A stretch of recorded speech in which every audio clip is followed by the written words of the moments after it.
everyone, welcome to Movement and Me, an initiative that is designed for budding artists across the world who wish to pursue their career in art. I'm your host Niharika, and on this show you will hear artists talk about their lives and the choices they had to make in pursuit of arts. We will also get to use some tips and key learnings from the lives of these artists, along with a detailed discussion on their areas of interest. So quickly hop onto a journey into the world of arts along with us.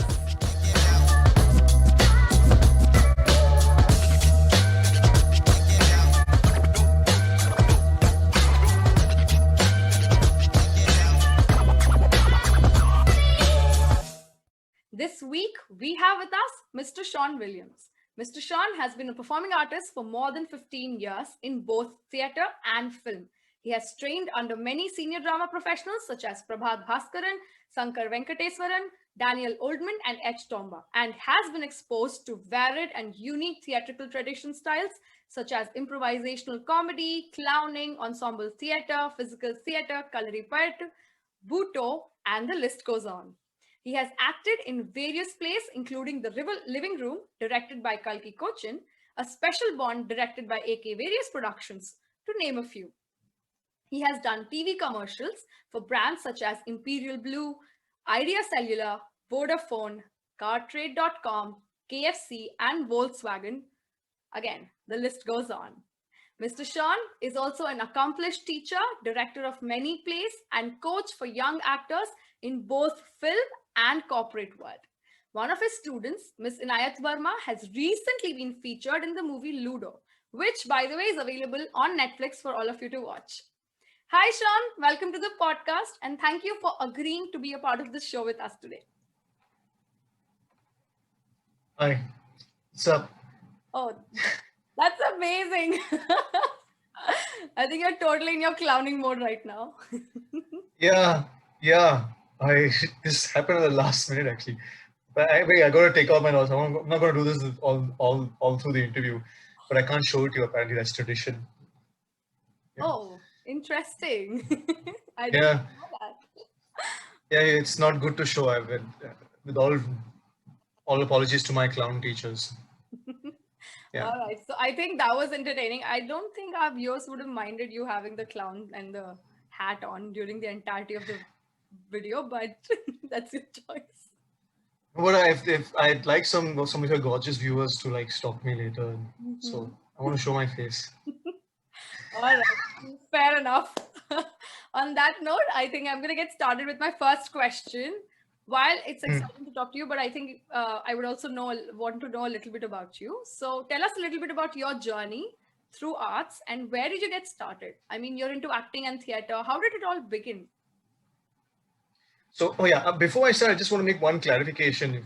So Inayat is not really my student. I trained her for a Disney TV ad where she hams and pretends to act like a Saasbo TV serial actress. So I just trained her for that one project. And frankly speaking, also she's already very, very talented. So I can't really take much credit for the work that she's done. So she's got Ludo pretty much on her own merit, I feel. So Inayat, if you're watching, love you and miss you. Anyway, so coming to how did I start in the arts?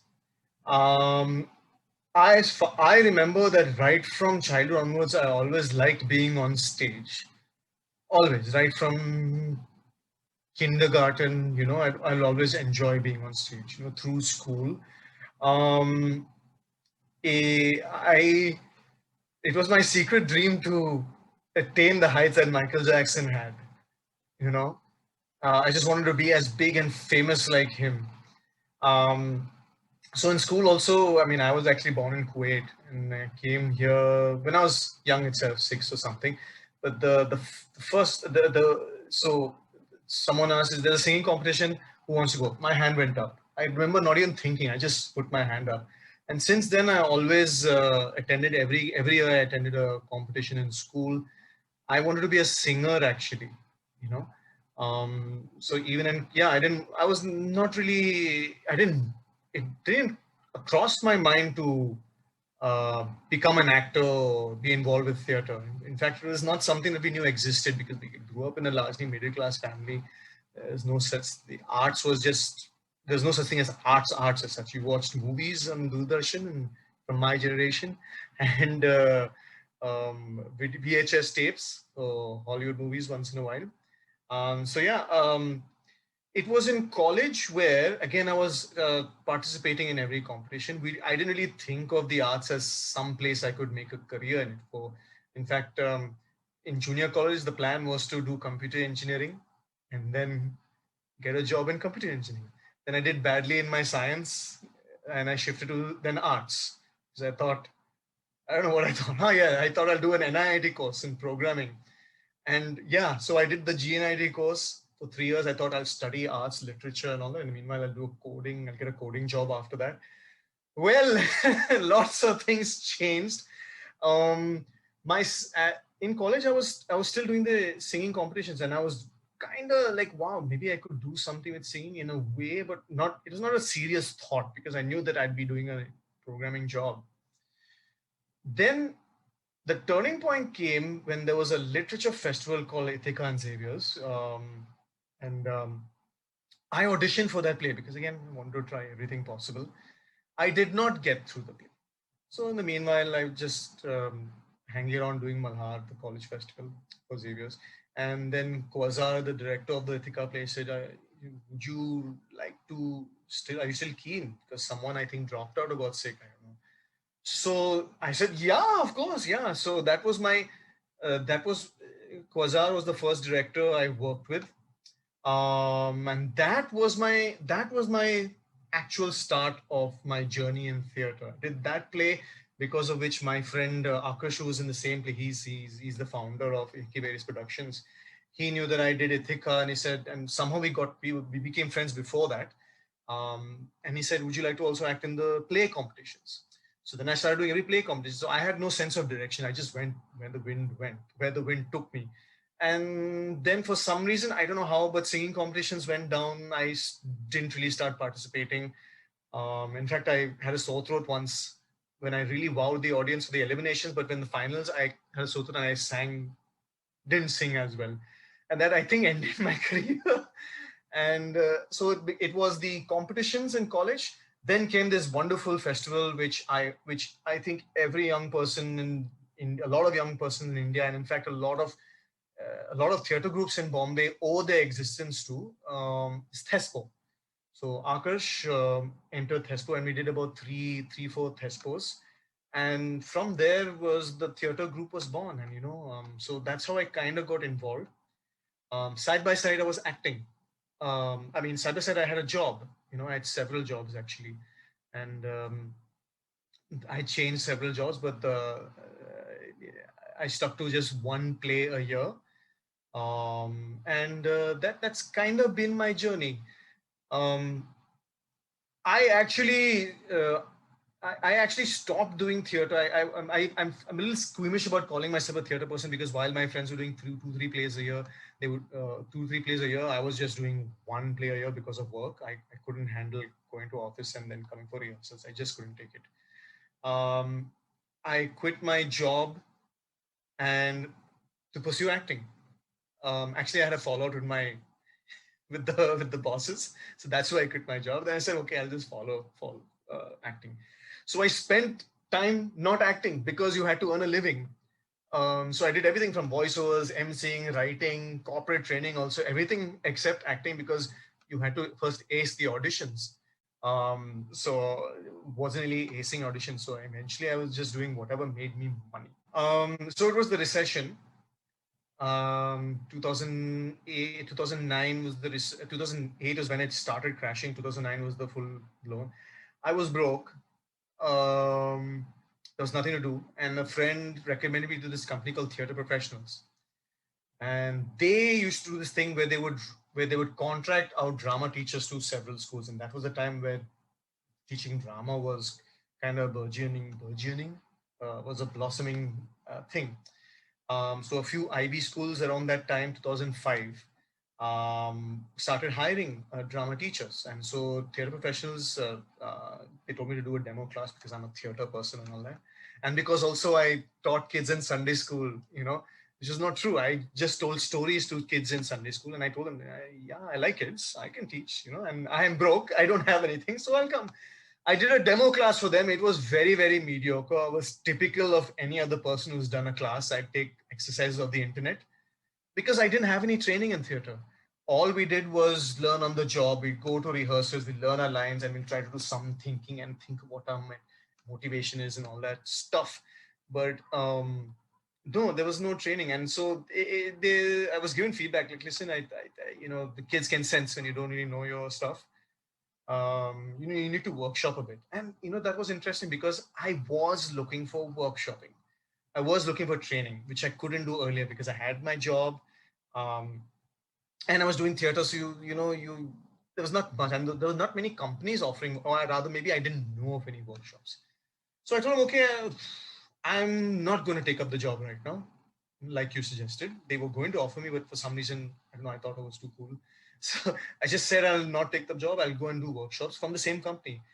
So I did a whole slew of workshops in acting. And those changed, I could say that they literally changed my life. Which is why I owe a great debt to my guru, my acting teacher, Prabhat Bhaskaran, and also Shankar. So the first workshop I did was a body awareness workshop. I'm not an athletic person. The most sports I did was watching WWF. That was my limit. In school, I was in the football team, but as a substitute. So I only kicked the ball once in one tournament. And I remember that day, like something happened and the coach was going to send me in. Like the first time in the whole season. So he said, this is how much you look at me. Can you do like lefty? I said, I can try. Go. It was not at all. And yeah, I was not. I just joined in because I thought it'd be cool. So I joined, I played that one match. I actually kicked the ball once in that entire season, and that was the limit of my physical kit. So anyway, coming back to this body awareness workshop, we did so many things that was so new and broke us mentally and physically. I remember, like, there were, just like in Hollywood movies, in a murder scene you have the outline of the body in white. We could see salt evaporated on the ground where our fingers were, so outlining our body. It was like that. It was that intense.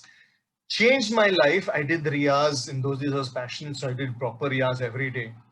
So here's how the effect of his training was, at least for that 6-day workshop. And I did many after that, but this is the starting point of my change. So I told you that I did a bit of corporate training. So in this exercise, I had to conduct a kind of an orchestra, where all these employees would play an instrument. I would conduct them with my hands. So I would just do this, this, this, this, this. My body was stiff, not athletic. Now post this workshop and post Riyaz, I started doing some amazing stuff, using my legs, and so much so that on two separate occasions, two separate clients came up to me and said, so Shaun, you have magic in your hands. So Shaun, are you trained in Indian classical dance? What? Me? Wow! And it's only then that I realized what an effect the training had taken on me, And both of these were women who came up to me and said, you have magic in your hands. Hey, what's up? But no, I was very professional. I was just so much in shock that, oh, me of all people who has a stiff back, stiff body language, nothing. It just shows the kind of work that really made a change. And since then, I realized the value of hardcore training, not some namby-pamby, silly, intellectual training. This is hardcore training. And so I kept on training. I kept on training in diverse fields. I was hungry. So whether it was clown, whether it was body, whether it was script analysis, I just kept on training. Another great landmark was, again, theater professors used to have this 3-week drama workshop, 8 a.m. to 6 p.m. or 5 p.m. I think, So we'd come in the morning. We'd jump 1,000 times, literally 1,000 times. I'm not exaggerating.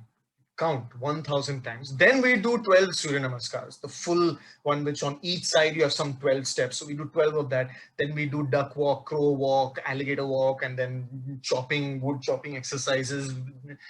And only in the afternoon we'd get to script work. So we'd be broken, so we were really, though that was so that's the kind of training I came out from. And simultaneously, during this whole period, I did go back to theatre and I said, "Are you still looking for teachers?" And they gave me my first teaching job in Cathedral.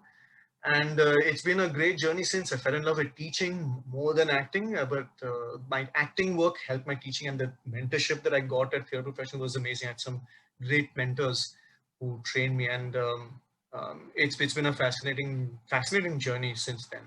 Yeah.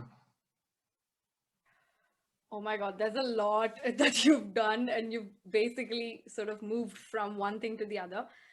Those are some quite interesting things that you talk about. Now, I wanted to ask you a different question, but then you said something which is making me want to ask you a completely unrelated question. But yeah, it's still Please in the do. same lines. But yeah, so uh, you talked about how you actually felt that you were not prepared as a teacher to teach, right? Now that's an interesting thing to say, because on a lot of occasions, and even as a dancer myself, we've all experienced this in multiple ways, that once you have had a certain kind of training in, say, theater or acting, you're assumed to be in a position to teach because you've had that kind of experience. So why do you think you felt that you were not prepared to actually get into the teaching space, and what was it about the teaching that felt unconnected or disconnected to you, and what are the tools that you're talking about which you did not have back then? So what exactly is this tool that you're talking about that we all need to be aware of if we are moving from, say, being an artist, a performer, Hmm. or Hmm. being a theater person or an actor, to being an educator in the way that it is? Yeah. So I would say it's just like they're kind of two different professions. So for different professions, you need different skills. All of us assume that, oh, I can act, so I can teach. No, and a good actor doesn't necessarily be a good teacher. So that's your starting point, that you have to recognize it as there's a different skill set required for teaching, whether you're teaching biology or whether you're teaching acting. So it's a realization that came in much, or rather I was able to articulate that much later. Um, what defines and what the kind of skills that I learned later that I needed in retrospect, because when the colleague who told me that, I think you're not ready, you need to workshop a bit more, I realized only later what I needed. And one of the first things they workshopped us in was not even teaching, it was patience. You know, it was the it was patience and understanding, trying to deal with that annoying kid, who doesn't listen. you know yes, yeah.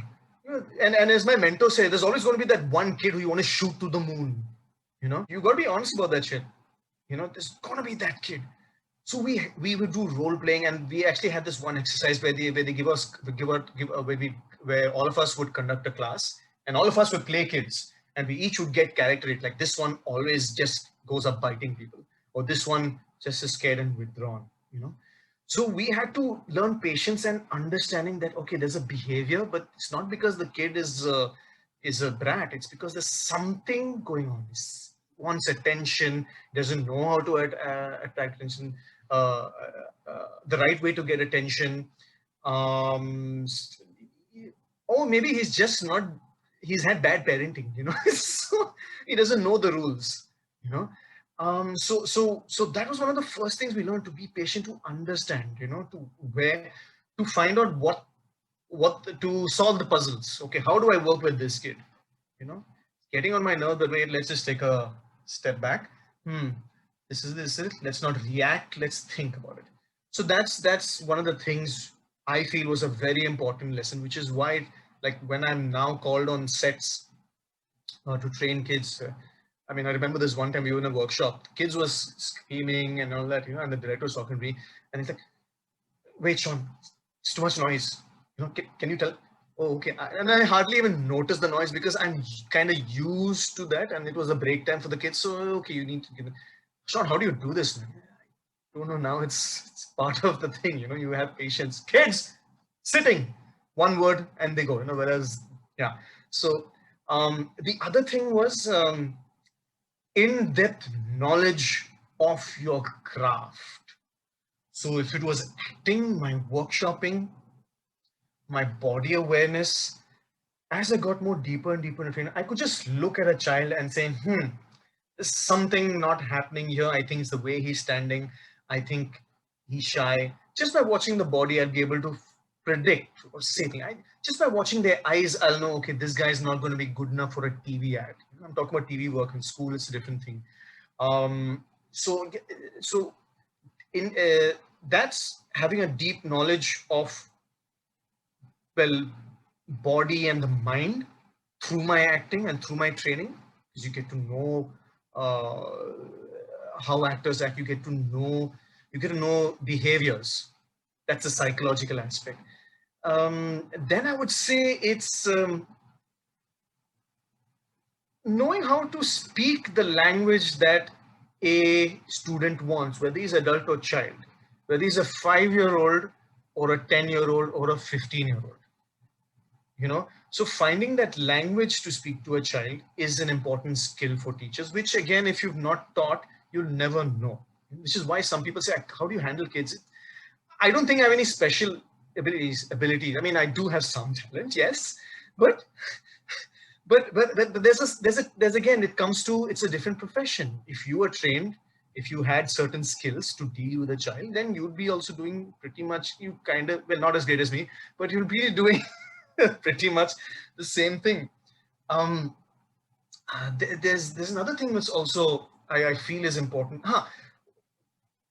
Once you have a very strong foundation, whether it's teaching skills or acting skills, you can take an exercise and not just, it no longer becomes that exercise you downloaded from the internet. You can see, okay, this works with the body, this can affect their mind, this can spur their creativity, this can affect their voice. You start seeing layers, then you'll start twisting and doing your own versions of the exercise. Then you start instinctively saying, nah, this on paper, this workshop says it's for body, but no, I can find several others application. No, I can twist this exercise to another thing. So that in-depth knowledge allows you to break the rules, to do not what's on paper. And yeah, that's one thing. And then again, what I would say is, and which has been kind of a battle for me sometimes, is to do kind of the unthinkable or the unexpectable. So that's not expected when you're working with kids, and especially when you're working. So as you know, I divide my work into two categories. One is as an acting coach, when I'm training you for a film, or when I'm training you to be an actor per se. And there's one where you're training, we're using drama as a tool for development. And that's where I'd want to push the boundaries and get out of my comfort zone and be, just not listen to people and just do what I feel is good for the child. And so yeah, those are, you have to be a little crazy, a little. I don't know if I want to say fearless, because I think it's more about ego, maybe. Like, I know this is going to work, so mofo, please get out of my way. I know this is going to work. Is that, yeah, I don't know if that's pride. I don't want to say pride, but yeah, it's an absolute confidence in what, instinctive knowledge that this will work, this will work, this will work. Just trust me, and just get out of my face. There's a lot of baggage coming in. Okay, yeah. But I don't think it's. I mean, you're right, but I don't think it's ego or I wouldn't say it's overconfidence. I just think that when you, like you said, when you know something that it's gonna work in a certain way, then I mean, period. There is no further discussion on that, because sometimes, of course, those who are not in your position, or those who've not thought about the situation or the idea in the way that you have, as an educator, particularly as someone who's trying to teach or impart certain kind of knowledge or skill to the child, it becomes difficult to explain it to them by breaking it down into the basics that you have already been through in your head. So sometimes it's also about trusting the person you've hired to do the job, rather Yeah. than sort of Yeah. taking, because we all humans have this innate desire to be in control, want to control our environment, want to control the scenario Yeah. we're part of, and we're all afraid to a certain extent. So I think when you're working with someone like a child, like someone who's very young, uh, it becomes even more scary because the parents want to be part of that process. They want to constantly engage and understand what the journey is like. Yeah. But they're also afraid equally to take a step back and say, I'm going to let this person, I'm going to trust this person enough for them to do the job, and I'm not going to interfere. I think that's kind of, even like during the lockdown, even my school, when everything moved to online, this is one of the things that we all experienced. Suddenly we're finding ourselves that there are parents around in the background, and they're constantly trying to sort of um, motivate the child to do something in the class, or sort of observe what's happening in the class, and then write emails back to the teacher saying, oh, this is not what was expected, and this is not how things were supposed to happen, and so on and so forth. But I think it's just about the idea of trusting the process and trusting the people who have been hired to do the job, rather than micromanaging them, is what I would feel.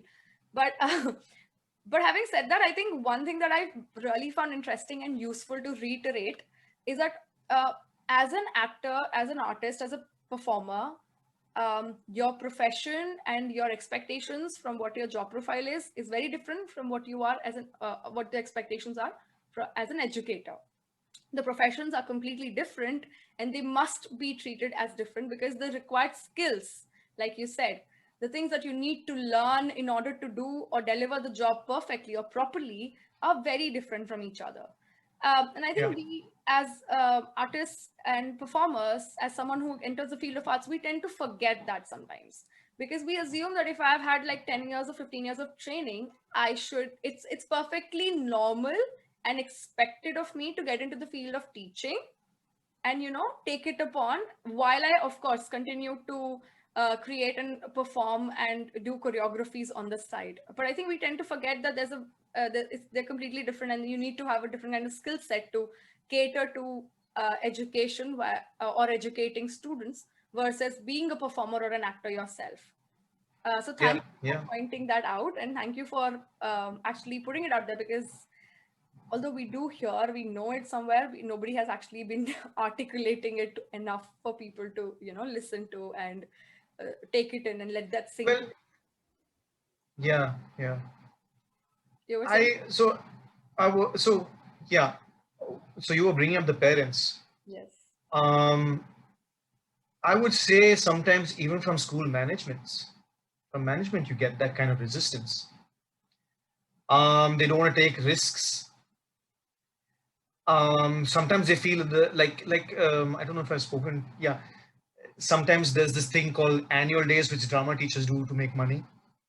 Which I've done, and I bring my ideals, and I said, yes, we'll give the weak child a good role. No, Sean, he won't be able to remember. Like, no, no, no, I'll be the. No, Sean. And I'm hearing this kind of reluctance from educators. Not all the time. So I don't want to say hashtag not all school and management and principals and all that. But but I get that. Yeah, because parents and teachers, not teachers, management, there's one thing, they want the shusha.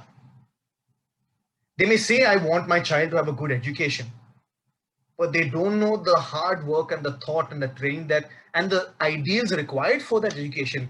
I want to give this guy who has bad memory a role, and I'm confident I'll make him do, even if it's 4 lines, I know he'll be able to do it.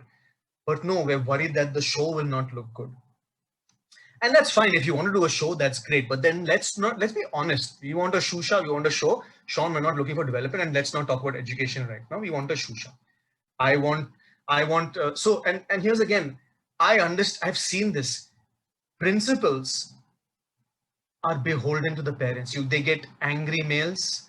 Why did my child not, what is this happening?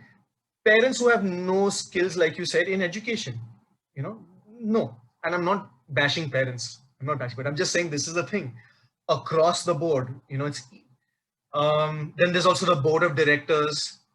So principals are sometimes powerless. They have to cater to the whims and fancies of someone who might be sponsoring something, and so there's not. So you do face resistance for some of the basic things, you know. And honestly, that kind of thing also translates outside, even as which I haven't really spoken much about. I'm also a director at times, but I've mostly done annual days and corporate plays. Now, in the corporate play scene, there'll always be that once in a while there'll be that guy who's done theater in college. So you're trying to explain, you know, I think we don't have to have a narrator for this. No, Sean, we need a narrator. Oh, but no, I mean, from my experience, I know we don't really need a narrator because we can do this and that. No, Sean, trust me, I did theaters. So, okay, I'm not the professional. You in your HR role are the professional. You direct the play. So, you know, you'll have that with, it seems to be sometimes, at least in the earlier days, seems to be that everyone knows how to direct a play or teach, you know, because they did it in college or in school, you know. And so that's a battle sometimes that we reach. And again, I want to come back to a point that you made earlier. It's about they don't know, and earlier it used to like infuriate me, and I've had to learn across time that listen, I need to understand that these people don't know anything. I need to find a nice way to explain it, and that falls on us as artists and as teachers to explain, listen, this is how it is. Like, I'll give you a very good example, and this is, I wish I had the so I was doing this corporate play, and we were in the middle of rehearsals. And the way I work is that I know that things will be messy here and there, but eventually it comes together. You saw one scene ka rehearsal, it's rubbish. But I know in my mind, the background, I'm thinking of this. I'm thinking of the costume, I'm thinking of the set. I'm thinking that scene 3 will be worked on better, and this will work on last. Blah blah blah. I've got it in the bag. So there was this one time where I was doing this corporate play, and the very nice gentleman. He was not at all. He was a very nice gentleman. So he saw one scene of rehearsal, and the employees were acting and all that. He said, "So Sean, do you think we'll be ready for the day?" So I said, "It won't be Prithvi theater ready, but we'll be ready, you know, and to the best of their abilities, because anyways the expectation was not Prithvi level and all that stuff."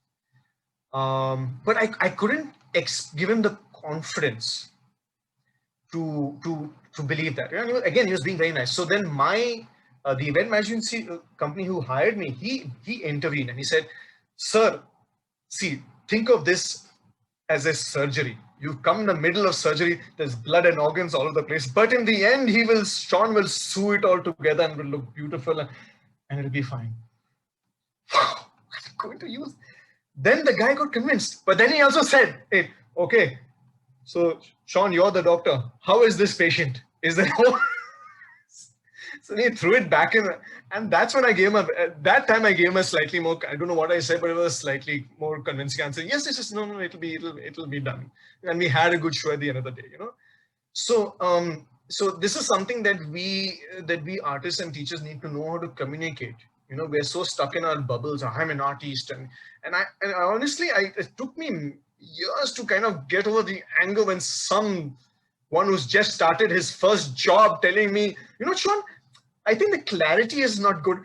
"Oh, you didn't say that. I will work on the clarity. First, let me get the basic movements and get out of my face." You know, so oh God, you're not even an actor. Just, I know the clarity. Just get out of my face. You know. So yeah, so you will have all these advice givers, these people who did theaters, as they say, in college, you know, and trying to advise you, and you know, and then again you'll come across the academics and intellectuals, which really I will forgive the corporates, but the academics and intellectuals who've read a certain, you know, Sean, I'm thinking, you know, the research says, no, you don't know. You're not on the ground working with kids. You're not on the ground knowing behaviors. You read a paper. I'm working with the kids. I'm working with this painful kid who I have brought from point A to point B. You will not interfere. Okay.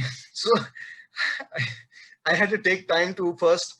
So first was, Sean, don't react. Second was, Sean, try to be less angry.